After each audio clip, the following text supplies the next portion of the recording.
غدیر خم کے واقعے میں جو شرح بیان کی گامدی صاحب نے، آپ ناقدین کا اعتراض یہ ہے کہ ہمیں صحیح سند کے ساتھ متعدد روایات ایسی ملتی ہیں جو غدیر خم کے موقع پر یہ من کنتم مولا فہذا علی مولا کا واقعہ پیش آیا۔ تو اس میں سوال یہ پیدا ہوتا ہے کہ اس گفتگو میں یہ حصہ بیان، یہ چیز بیان کیوں نہیں کی گئی؟ دیکھیے، اس میں ایک چیز بطور طالب علم کے میں گوش گزار کرنا چاہتا ہوں، وہ علم حدیث کے حوالے سے ہے۔ اگر آپ حدیثوں کا مطالعہ کریں تو آپ کو بے شمار اس طرح کی مثالیں سامنے آ جائیں گی جہاں پر جو راوی حضرات ہیں وہ کسی موقع کی ادنیٰ مماثلت تلاش کرتے ہوئے ایک جگہ کی بات دوسری جگہ نقل کر دیتے ہیں۔ اس کا میں نے خود تجربہ کیا حدیث پہ کام کرتے ہوئے، اور جب لوگ اس کی تحلیل کرتے ہیں، اس کے اندر اتر کے معاملے کو دیکھتے ہیں، تو یہ بات بالکل 2 اور 2 4 کی طرح بسا اوقات واضح ہو جاتی ہے، بسا اوقات واضح نہیں ہوتی۔ جہاں پر واضح ہو جاتی ہے وہاں پر آپ کو یہ سبق ملتا ہے کہ یہ معاملہ کس طریقے سے ہو رہا ہو۔ تو میں آپ کو ایک مثال پیش کرتا ہوں۔ ذخیرہ حدیث کے اندر جو سب سے نمایاں اور قوی روایت ہے، جس کے راویوں میں اتنے بڑے بڑے صحابہ، اتنی بڑی تعداد اس کو نقل کر رہی ہے، سینکڑوں کی تعداد میں اس کے طرق ہیں، وہ ہے حدیث جبریل۔ آپ نے سنی ہوگی کہ رسول اللہ صلی اللہ علیہ وسلم کی مجلس میں جبریل امین تشریف لائے ہیں، اور تشریف لانے کے بعد کچھ سوال و جواب آپ سے ہوئے ہیں۔ ان روایات پر جب ہم نے کام کیا تو سینکڑوں کی تعداد میں روایات ہیں، سب جگہ پر ایک ہی بات بیان ہو رہی ہے کہ وہ جو شخص آیا تھا وہاں پر اس کو کوئی بھی نہیں پہچانتا تھا، کوئی جانتا نہیں تھا وہ کون شخص ہے، یعنی وہ کوئی ان کے قبیلے یا ان کی جان پہچان کا آدمی نہیں تھا۔ ہر شخص ہی کہتا ہے، مطلب آپ اس کے جو طرق ہیں وہ کوئی 400-500 سے زیادہ ہیں، تو کسی جگہ پر یہ چیز سرے سے نقل ہی نہیں ہو رہی کہ وہ آدمی کون تھا۔ ایک ایسا طریق سامنے آیا کام کرتے ہوئے میرے، کہ جس میں ایک صحابی کی نسبت سے راوی بیان کرتے ہیں کہ جب جبرائیل اس مجلس سے اٹھ کر گئے تو انہوں نے تبصرہ کیا کہ یہ جبرائیل تو دہیہ قلبی کی صورت میں یہاں پر آئے تھے۔ ٹھیک ہے نا؟ اب ایک طالب علم کے ذہن میں سوال پیدا ہوتا ہے کہ یار ایک واقعہ ہے، سینکڑوں لوگ نقل کر رہے ہیں، کوئی دوسرا آدمی یہ کہنا تو کجا کہ اس کی نسبت کسی سے، سب یہ کہہ رہے ہیں کہ ہم تو اس کو جانتے تک نہیں تھے، یہ ایک شخص کیسے کہہ رہا ہے کہ یہ دہیہ قلبی کی صورت میں آئے تھے اور باقی لوگ کیوں اس سے انجان رہ گئے؟ عقلی سوال پیدا ہوتا ہے نا۔ تو اس سوال کی 2 طریقے ہیں جاننے کے۔ ایک طریقہ ہے جو ہمارے ہاں ان لوگوں کا ہوتا ہے جن کا ذہن ریاضیاتی ذہن ہوتا ہے، جو تجزیہ و تحلیل کی صلاحیت نہیں رکھتے، اور میں کسی کا نام نہیں لینا چاہتا، لیکن ہمارے ہاں جو مناہج ڈیولپ ہو گئے ہیں اس میں جو اہل حدیث منہج ہے، جو چیزوں کو ظاہریت پہ قبول کرتا ہے، تو اس میں سے آپ کیا اخذ کریں گے؟ آپ کہیں گے کہ یہ جبریل آئے تھے، ایک روایت میں آ گیا دہیہ قلبی کی صورت میں تھے، گویا جبریل دہیہ قلبی کی صورت میں آئے تھے، روایت میں تو آ گیا۔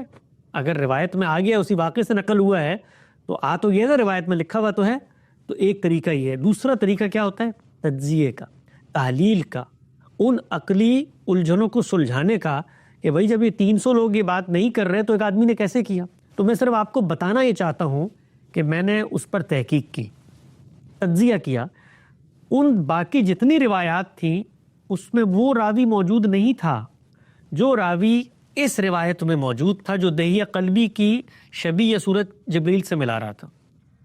اس راوی کے اوپر جب ہم نے تحقیق کی تو معلوم ہوا کہ یہی راوی ہے جو ایک دوسرے موقع پر، دوسری جگہ پر سیدہ عائشہ کی نسبت سے ایک روایت نقل کر رہا ہے۔ وہ روایت کیا ہے؟ اس کا اس روایت سے کوئی تعلق نہیں ہے۔ وہ روایت کیا ہے؟ وہ روایت یہ ہے کہ رسول اللہ صلی اللہ علیہ وسلم جس وقت واپس آئے ہیں اور آپ کو یہ حکم ہوا ہے کہ اب آپ نے ایک دوسرے یہود کے قبیلے کی طرف جانا ہے، اسلحہ نہیں رکھنا، اس موقع پہ جبریل بنفس نفیس تشریف لائے ہیں، آپ اسلحہ رکھ رہے تھے اور آپ کو گھر میں آ کر انہوں نے بتایا کہ اسلحہ نہ رکھیں، ذمہ داری پوری نہیں ہوئی، اگلے مارکر اگلے محاذ پہ جانا ہے۔ تو اب یہ جبریل علیہ السلام کا تشریف لائے اور آپ سے صلی اللہ علیہ وسلم سے ان کا مکالمہ ہو اور وہ چلے گئے۔ سیدہ عائشہ اندر موجود ہیں حجرے میں، انہوں نے ایک کونے سے دیکھا ہے کہ رسول اللہ صلی اللہ علیہ وسلم سے کوئی گفتگو کر رہا ہے، تو رسول اللہ صلی اللہ علیہ وسلم جب اندر آئے حجرے میں تو انہوں نے سیدہ عائشہ نے پوچھا کہ یہ کون تھے؟ تو انہوں نے کہا کہ یہ جبریل، یہ حکم نامہ لے کر آئے تھے۔ تو انہوں نے کہا میں نے جب دیکھا، سیدہ عائشہ کہتی ہے میں نے جب دیکھا تو مجھے لگا کہ شاید آپ دہیہ قلبی سے گفتگو کر رہے ہیں۔ اب آپ یہ دیکھیے کہ سیدہ عائشہ کا ایک رجحان ہو سکتا ہے دہیہ قلبی لمبے قد کے ہوں، جبریل امین بھی لمبے قد کی انسان کی صورت میں آئے ہوں، تو پیچھے سے دیکھ کر جو ہمارے ذہن میں تصویر ہوتی ہے کسی شخص کی، وہ تاثر بیان کر دیا سیدہ عائشہ نے رسول اللہ صلی اللہ علیہ وسلم سے۔ اب راوی نے اس کو نقل کیا ہے اس روایت میں کہ سیدہ عائشہ نے فرمایا کہ جبریل کو جب رسول اللہ سے ملاقات ہوئی تو غالباً دہیہ قلبی کی صورت مجھے لگ رہی تھی۔ تو اب ایک تصور پیدا ہوا راوی کے ذہن میں کہ دہیہ قلبی اور جبریل کی تصویر ملتی جلتی ہونی چاہیے، کیونکہ سیدہ عائشہ کو تو خدشہ پیدا ہوا نا۔ تو یہ تصور اس نے اس روایت سے لیا اور جا کے حدیث جبریل کے اندر ٹانگ دیا، جس حدیث جبریل میں سب راوی یہ کہہ رہے ہیں کہ ہم بندے کو واقف ہی نہیں، اس کی شکل دیکھ کے پتہ نہیں چلتا کون ہوتا ہے۔ تو یہ روایتوں کے اندر بے شمار جگہوں پر یہ کام ہوتا ہے کہ ایک موضوع سے متعلق، ایک باب سے متعلق کوئی چیز آپ کو کسی دوسری جگہ موضوع لگتی ہے تو وہاں پر آپ اس کو ٹانگ دیتے ہیں۔ کہیں پر آپ کو آیات اس کے شان نزول کے پس منظر میں کھڑی نظر آتی ہیں، ان کو وہاں پر آپ داخل کر دیتے ہیں۔ آپ اس کو اگر دیکھنا چاہیں، ہمارا علم النبی کے اوپر کام ہے، وہ کام ابھی منظر عام پر آ رہا ہے، انشاءاللہ ایک آدھ مہینے میں وہ چھپ کے لوگوں کے ہاتھوں میں ہوگا۔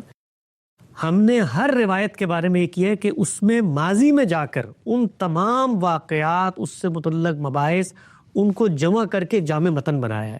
اس سے اس کے اطلاقات سامنے آتے ہیں اور اس سے یہ اندازہ ہوتا ہے کہ کس طریقے سے ادنا مماثلتیں دیکھ کر راوی واقعات کو اس طرح خلط ملط کر دیتے ہیں۔ اس کی ایک اور بڑی اچھی مثال اسراء و معراج کا واقعہ ہے۔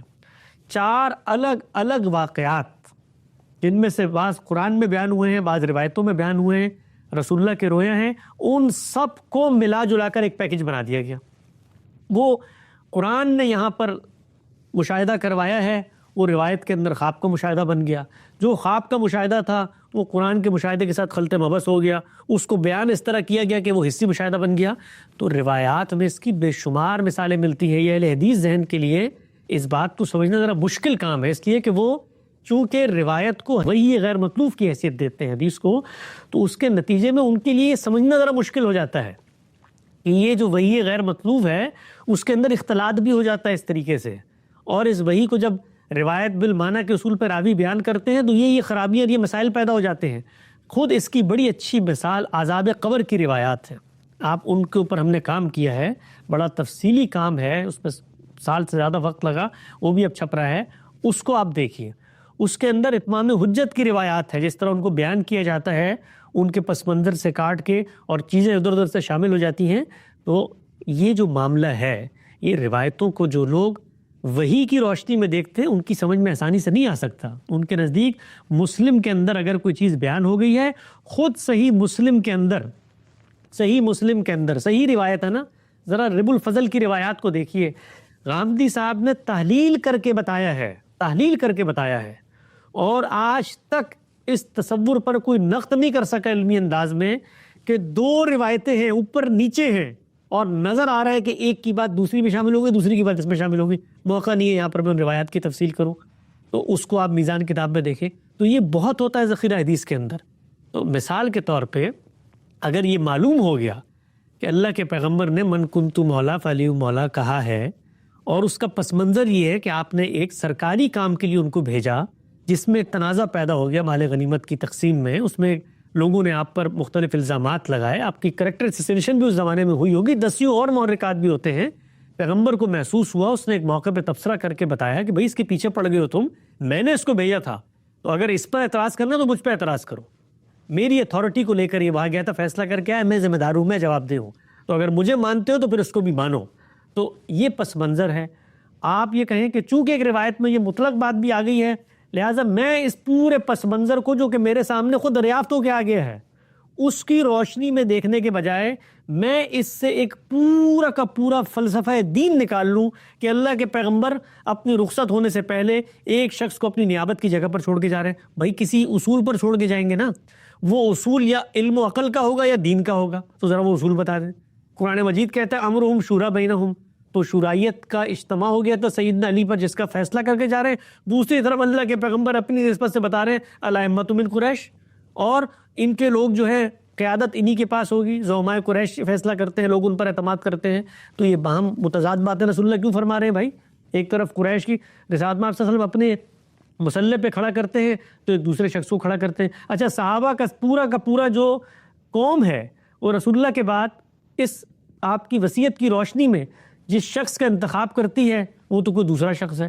تو ان سب کو رسول اللہ صلی اللہ علیہ وسلم نے یہ بات نہیں بیان کی تھی کہ بھئی میں اپنے بعد یہ فیصلہ کر کے، تو وہ اگر متفرق روایت میں آنے سے قابل قبول ہو جاتا ہے تو ہمارے نزدیک وہ بھی نہیں ہوتا. اس کے لیے بھی اس کی کوئی اصل چاہیے، وہ اصل یہ علم و اخلاق میں ہوگی یا پھر قرآن مجید میں ہوگی. تو یہ سب باتیں اہل حدیث ذہن کے لیے سمجھنا مشکل ہے، اس لیے کہ پہلے ان کو حدیث کو تاریخ ماننا پڑے گا. جب وہ حدیث کو تاریخ مانیں گے تو ان تاریخی الجھنوں میں جو مسائل پیدا ہوتے ہیں ان کو وہ سمجھنے میں دوسروں کے زاویہ نظر کو اس روشنی سے دیکھیں گے، ان کو منوانا بہت مشکل کام ہے. حسن صاحب یہاں ایک فالو اپ سوال میں کروں کہ یہ جو صحیح یہ بات سمجھ میں آئی مضمون طور پر دیکھا جاتا ہے، پس منظر متعین ہونا چاہیے. تو صحیح مسلم کی جو روایت جو پیش کی گئی فی قدیر کا واقعہ اس کی تشریح اور بتایا گیا تھا کہ دیکھو من تو مولا ہوں فہذا یہ مولا ہوں کا واقعہ اس سے متعلق نہیں ہے، اس کا الگ پس منظر ہے. لیکن اگر ہم وہ روایت جو کامبی صاحب نے پیش کیا وہ بھی اگر ہم دیکھیں کہ آخری ابن تابی جو ہے زید بن ارقم سے یہ سوال کر رہا ہے، اعتراض کر رہا ہے کہ کیا ازواج مطہرات اہل بیت میں شامل نہیں ہیں، تو یہ چیز اس طرف اشارہ تو کر رہی ہے نا کہ کوئی بالکل ہو ایسی سکتا ہے بات بھائی. ضرور ہوئی. دیکھیے یہ جو سارے واقعات ہیں یہ وہاں پر کوئی کتابوں کی صورت میں لکھے نہیں جا رہے الگ الگ، یہ سارے واقعات پس منظر میں ہوتے ہیں، پوچھنے والوں کے ترددات پس منظر میں ہوتے ہیں. سیدنا علی کے بارے میں جو دوسری جگہ پر تنازع سامنے آیا ہے وہ صحابہ کی جماعت کے اندر کا تنازع ہے نا، ان کے اعتراضات تھے ان کے اوپر، وہ اعتراضات پس منظر میں موجود ہوں گے. وہ ایک دوسرے موقع کے اوپر ایک دوسرا شخص ان اعتراضات کو پس منظر میں رکھ کے کچھ سوال کر سکتا ہے کہ اہل بیت میں یہ لوگ شامل ہیں. وہ دوسرا شخص اگر اس رجحان سے متفق نہیں ہے تو توسعاً اس کا اطلاق کر کے رسالت پاک صلی اللہ علیہ وسلم کے خانوادے میں اس کو شامل کیا جا سکتا ہے. یہ سب کچھ فطری چیزیں ہیں، اس میں کوئی اختلاف کی بات نہیں ہے. سوال صرف وہاں پیدا ہوتا ہے کہ بھائی آپ اس سے ثابت کیا کرنا چاہتے ہیں، ثابت کیا کرنا مقصود ہے من کنت مولا سے. ثابت حسن صاحب یہ کرنا مقصود ہے کہ گامدی صاحب جو فرما رہے ہیں کہ اس غدیر قم میں اہل بیت کا جو ذکر آیا ہے تو خالصتاً ازواج مطہرات کے متعلق وصیت کر کے نہیں گئے ہیں، اس میں مولا علی کا بھی ذکر ہے اور آل علی، آل عقیل، آل جعفر ان کا بھی سب ذکر ہے اس میں. تو ایسا نہیں، اس میں ازواج مطہرات تو شامل ہیں ہی، اس سے کوئی انکار نہیں کر رہا ہے، لیکن آپ انہیں ایکسکلوڈ نہ کرتے ہیں نا. حضرت علی کا ذکر اس میں ہو رہا ہے. ازواج مطہرات کو شامل کرنے کی جو بنیاد ہے وہ تو قرآن مجید سے ہم نے ثابت کی کہ اللہ تعالیٰ کے میں بات پوری کر لوں. یہ بات کہ اللہ کے پیغمبر آپ اگر اس روایت کے اندر یہ چیز شامل کرتے ہیں کہ خود رسول اللہ صلی اللہ علیہ وسلم نے اس موقع پر توسعاً، آپ کو روایات سے یہ چیز نظر آتی ہے، توسعاً اہل بیت میں ان لوگوں کو بھی شامل کر لیا جو زید بن ارقم کی روایت میں آتے ہیں. مجھے کیا اعتراض ہے، اس کے اوپر بھی کر لیا ہوگا، کر لیں، کیا اعتراض کی بات ہے؟ کوئی اعتراض کی بات نہیں ہے. ہم نے تو لفظ کے بارے میں پہلے یہ بتایا کہ اہل بیت کے لفظ کا حقیقی اطلاق کس پہ ہوتا ہے. توسعاً اطلاق کرنا چاہیں، توسعاً اطلاق تو آپ گھر کے ملازمین تک پہ کرتے ہیں، یہاں تو پھر خونی رشتے موجود ہیں. اچھا کسی اور موقع پر کل کوئی روایت مخطوطے کی صورت میں سامنے آ جائے، اس میں رسالت مآب صلی اللہ علیہ وسلم فرمائیں کہ میں اپنے اہل بیت اور ان کا نام لے کر بتا دیں الگ سے، وہ روایت ثابت بھی ہو جائے، وہ چیزیں آ بھی جائیں، تب بھی علمی عقلی لحاظ سے کوئی اس پہ اعتراض نہیں ہوتا. تو ہم نے جو بات بیان کی ہے من کنتو مولا فلیو مولا کے جو الفاظ ہیں، یہ لفظ الفاظ یہ دوسری جگہ پر پورا اپنا مدعا مفہوم اپنے سیاق کے ساتھ رکھتے ہیں. یہ روایتوں میں ہوتا ہے ادھر کی ادھر، ادھر کی ادھر ہو جاتی ہے. زید بن ارقم کا جو تبصرہ ہے وہ حدیث کا حصہ نہیں ہے، یہ بات یاد رکھیں آپ، وہ حدیث کا حصہ نہیں ہے، وہ ایک صحابی کا اطلاق ہے. تو صحابی نے اس موقع پر سوال کرنے والی کی رعایت سے ہو سکتا ہے اس کے ذہن میں بوز علی موجود ہو سکتا ہے اس سے پہلے جو میں نے بھی گفتگو کی ہے روایت میں سب کچھ نہیں آ رہا ہوتا، ہو سکتا ہے وہ شخص ان میں شامل ہو جس نے مثال کے طور پہ سارا پروپیگنڈا کیا تھا، تو وہ اس کو نصیحت کر لیں گے، وہ اس کو بات کر لیں گے. تو یہ بس اتنی سی بات ہے. باقی اس میں جو شامل کر کے پورے کے پورے تصورات برآمد کیے جاتے ہیں اس کے بارے میں ہم توجہ دلاتے ہیں کہ وہ اس طرح سے کہ روایت میں وہاں بھی ذکر آ گیا من کنتو مولا کا، یہاں بھی ذکر آ گیا، لہٰذا اس سے اہل بیت کے لفظ میں عربیت کی روح سے آپ شامل کر لیں گے. وہاں بھی اگر ذکر آیا تو توسعاً شامل ہو سکتے ہیں، اور دونوں رجحانات ہو سکتے ہیں کہ وہاں ذکر آیا ہے یا ذکر لایا گیا ہے. یہ دونوں رجحانات ہو سکتے ہیں. تاریخ کے باب میں، حدیث کے باب میں اس طرح کی باتیں اتنی قطعیت سے نہیں کرنی چاہیے. ٹھیک ٹھیک. ایک مختصر سا میں دوسرے حصے کے متعلق سوال کروں گا، بالکل مختصر. یہ قتل عمار کے متعلق جو روایت ہے کہ عمار کو باغی جماعت قتل کرے گی، کسی ویڈیو میں گاندھی صاحب نے یہ فرمایا تھا کہ اس کا مصداق جو ہے حضرت عثمان کے خلاف جو بلوائی ہیں وہ بنتے ہیں. تو یہ بات سمجھ میں نہیں آئی تھی، کیونکہ ہمیں روایات میں تو ملتا ہے کہ قتل عمار کے بعد امیر معاویہ اور عمرو بن العاص کے بیچ مکالمہ ہوا کہ عمار قتل ہو گئے ہیں. اس میں امیر معاویہ نے ڈاٹا کہ علی لائے تھے انہیں اس جنگ میں، تو وہ اس کے ذمہ دار ہیں قتل ہونے کے. تو یہاں تو یہ جو صحابہ جو انوالوڈ ہیں وہ تو سمجھ رہے ہیں کہ ہم سے ہی قتل ہوا ہے، ہمارے لشکر سے ہی قتل ہوا ہے. ابو الغاویہ کا نام بھی آ گیا ہے، وہ صحابی جن کے ذریعے قتل ہوا ہے وہ بھی روتے تھے. تو یہ بلوائیوں کی طرف انہیں لے کر جانا، فٹ کرنا، یہ ذرا بات سمجھ میں نہیں آئی. اس کی ذرا وضاحت کریں. دیکھیے، روایت کے اندر جب کوئی بات بیان ہوتی ہے تو اس بیان ہونے والے نقطہ نظر کو سمجھا جاتا ہے. گاندھی صاحب نے اپنا ایک رجحان بیان کیا بڑی تفصیل سے.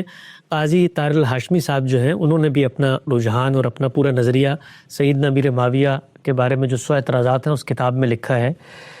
اس رجحان کی جو بنائے استدلال ہے وہ الف لام الفیہ الباغیہ کے اندر جو آ گیا ہے وہ ایک تحدید تخصیص کا اشارہ کرتا ہے زبان کے قرائن اور زبان کی روح سے. جب آپ معاملے کو دیکھتے ہیں تو اس میں حقیقت کی طرف جاتے ہیں کہ یہ جو سب کچھ ہوا ہے یہ کس چیز کا نتیجہ تھا، یعنی اس کا صحرا کس کے سر پہنایا جانا چاہیے جنہوں نے ان سارے کے سارے نقصانات کی بنیاد رکھی ہے. تو وہ اصل میں وہ گروہ باغیہ ہے جنہوں نے سیدنا عثمان کے خلاف بغاوت کی تھی، بلوائیوں کا گروہ. اب پیغمبر جب یہ کہتے ہیں یا پیغمبر کی نسبت سے کہا جاتا ہے کہ عمار کو باغی گروہ قتل کرے گا، تو یہاں پر تو پہلی چیز ہم یہ بتاتے ہیں کہ بغاوت تو ہو ہی نہیں رہی. اصول میں دیکھو نا چیزوں کو، بغاوت تو تب ہو کہ جب انعقاد خلافت کے بعد کوئی ایک گروہ اٹھے اور وہ بغاوت کا علم بلند کر دے. بغاوت تو عملاً کو کر نہیں رہا. آپ عملاً عقلاً باغی کا اطلاق کر نہیں سکتے، اس لیے کہ انعقاد حکومت کو نہیں مانا گیا. اس پہ بڑی تفصیل سے ہم نے اپنا نقطہ نظر بیان کیا ہے کہ باغی گروہ کو پہلے حقیقت میں باغی ہونا چاہیے. یہ اس سے ہٹا کر، یعنی یہ روایت ہو یا نہ ہو، آپ کو پہلے جو سرکمسٹانسز ہیں اس میں کسی گروہ کو باغی ثابت کرنا ہے کہ تم باغی ہو، اور وہ باغی جو ہے دونوں کو ثابت کرنا ہے.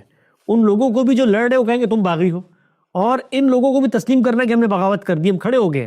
تو ہم نے نوعیت مسئلہ کو سمجھایا کہ یہاں پر بغاوت کی بحث ہی نہیں ہو رہی، انعقاد خلافت کے اندر اختلاف ہے، اور اس اختلاف میں یہ جنگیں پیش آئی ہیں، اور یہ جنگوں کا آغاز بھی اس گروہ نے نہیں کیا جن کو تم باغی کہہ رہے ہو.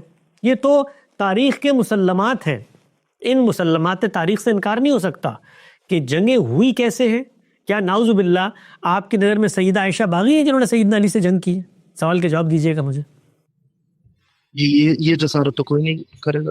کیوں نہیں کریں گے آپ؟ یعنی انہی سیدنا علی کے مقابل میں جب دوسرا گروہ کھڑا ہوتا ہے تو وہاں تو جسارت فوراً ہو جاتی ہے کہ باغی گروہ کا اطلاع، کیونکہ وہاں پہ حدیث عمار آ جاتی ہے سامنے. اس لیے ہو جاتی ہے بھائی کچھ خدا کا خوف کریں. یعنی صحابہ اکرام وہاں پر موجود ہیں. ذرا تصور کریں ایک لمحے کے لیے، یہ جو پہلی جنگ ہوئی ہے اس میں اگر شہادت سیدہ عائشہ کی ہو جاتی، آخر جنگ تو جنگ کے اصولوں پر ہی ہوتی ہے نا، تو اللہ نے محفوظ رکھا. اگر سیدہ عائشہ کی شہادت ہو جاتی تو آج ایک دوسرا گروہ آپ کو کھڑا ہوا نظر آتا جو اسی طرح مظلومیت کی داستانیں سنا رہا ہوتا اہل بیت کے خلاف کہ دیکھیے انہوں نے کیا کر دیا امہات المومنین کے ساتھ. تو واقعات کی نزاکت کو، حقیقی صورتحال کو سمجھیں کہ ایک تنازع پیدا ہوا ہے، خلیفہ وقت کو ایک گروہ نے اٹھ کے قتل کر دیا ہے، اس گروہ نے اس کی حمایت سے ایک ڈیفیکٹو حکومت کا انعقاد ہوا ہے جس کو اس عہد کے بڑے اسٹیک ہولڈر ماننے سے انکاری ہیں، اور وہ یہ کہتے ہیں کہ یہ جو بلوائی ہیں ان کے ہاتھ میں نان حکومت ہم جانے نہیں دیں گے.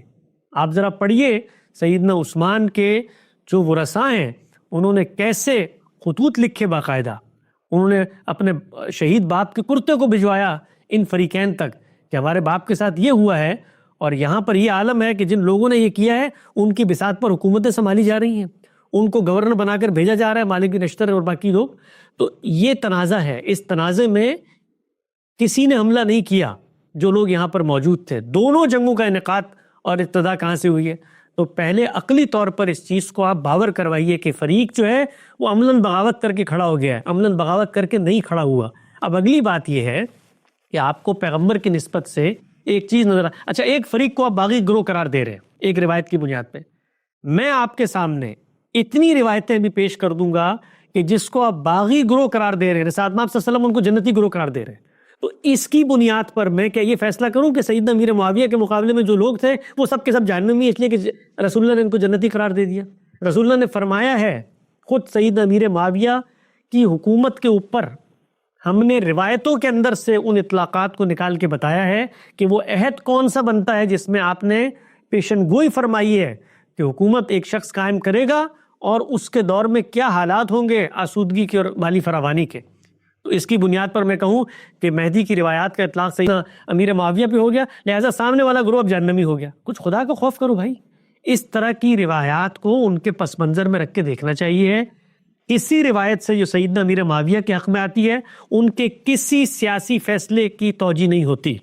رسول اللہ نے فرمایا ہے کہ میرے امت کا ایک گروہ نکلے گا جو پہلی دفعہ پانیوں کے اوپر سے گزر کر جہاد کرے گا، سیدنا امیر معاویہ کے دور میں ہوا۔ تو اب میں بتاؤں کہ رسول اللہ کی پیشن گوئیوں کے نتیجے میں جہاد ہوئے تھے، لہٰذا ساری لڑائیاں جو ان تنازعات میں ہوئی وہ اس کو الہیاتی اور تکوینی تائید حاصل ہو گئی ہے۔ اس طرح نہیں ہوتا۔ تو اب روایت میں اگر کوئی بات آئی ہے تو حقیقت پر رکھ کے سمجھی جائے گی۔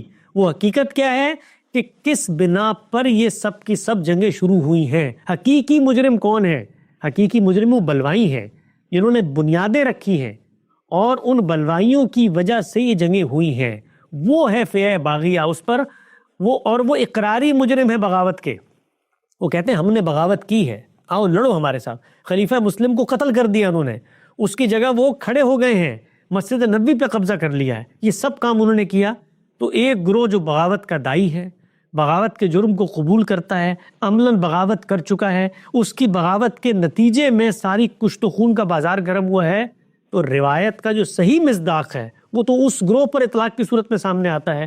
لیکن چونکہ ہمارے ہاں پرابلم یہ نہیں ہے بھائی کہ اس معاملے میں باقی گروہ کو، پرابلم یہ ہے کہ ایک گروہ کے بارے میں رسول اللہ فیصلہ کر کے چلے گئے تھے، لہٰذا جو بھی گروہ اٹھے گا اس کے مقابلے میں اس کے اوپر آپ نے کوئی نہ کوئی حکم کا اطلاق کرنا ہے۔ تو یہ حدیث عمار مل گئی، یہ نہ ملے اگر حدیث عمار تو کیا کریں گے؟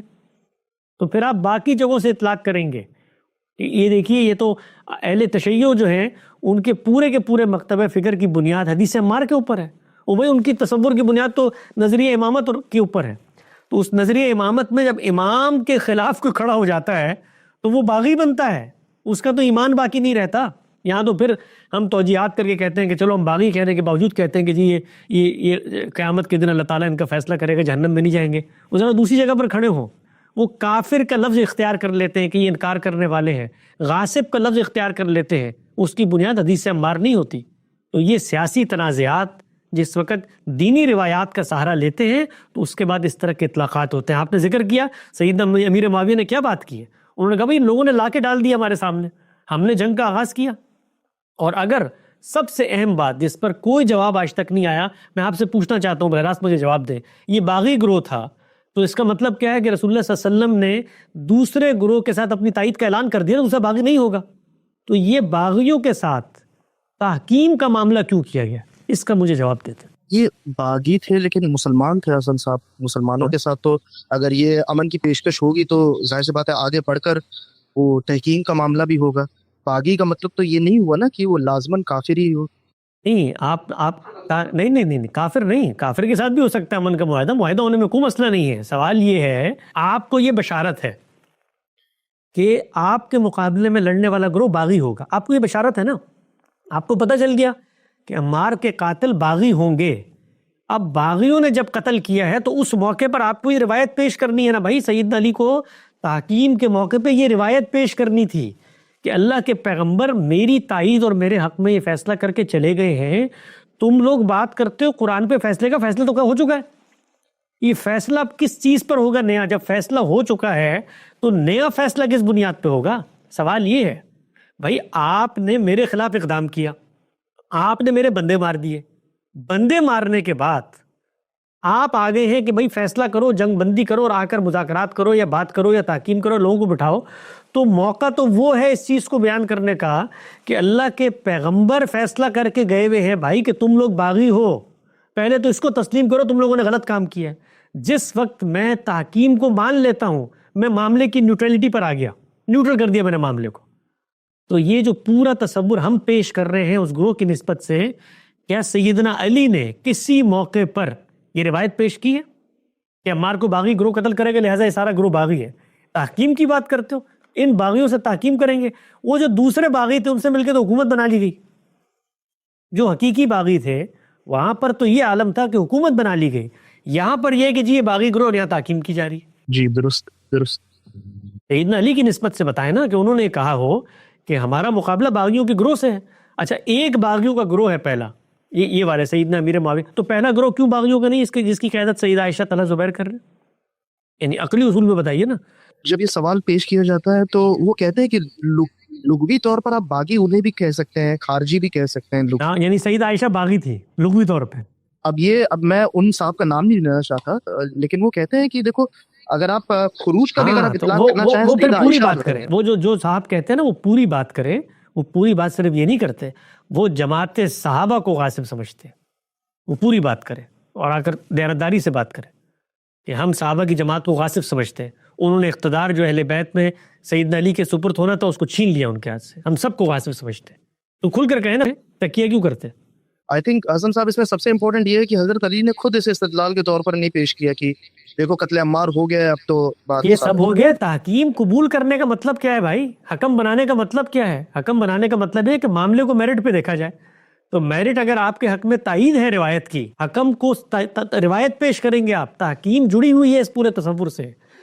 میں اگر ایک معاملے میں ایک استحقاق رکھتا ہوں تو پھر میں میرٹ پر تحکیم کا مطالبہ نہیں کر سکتا. وہاں پر قرآن پہ اٹھائے نا، قرآن کی روشنی میں فیصلہ ہو تو ہونا چاہیے تھا روایت کی روشنی میں فیصلہ ہو. روایتیں کاغذوں پہ لے کے نیزوں پہ لٹکائی جاتی ہیں کہ عمار باغی گروہ قتل کرے گا، اس کی بنیاد پہ فیصلہ کرو. قرآن اٹھائے گا کہ روایت اٹھائے گی؟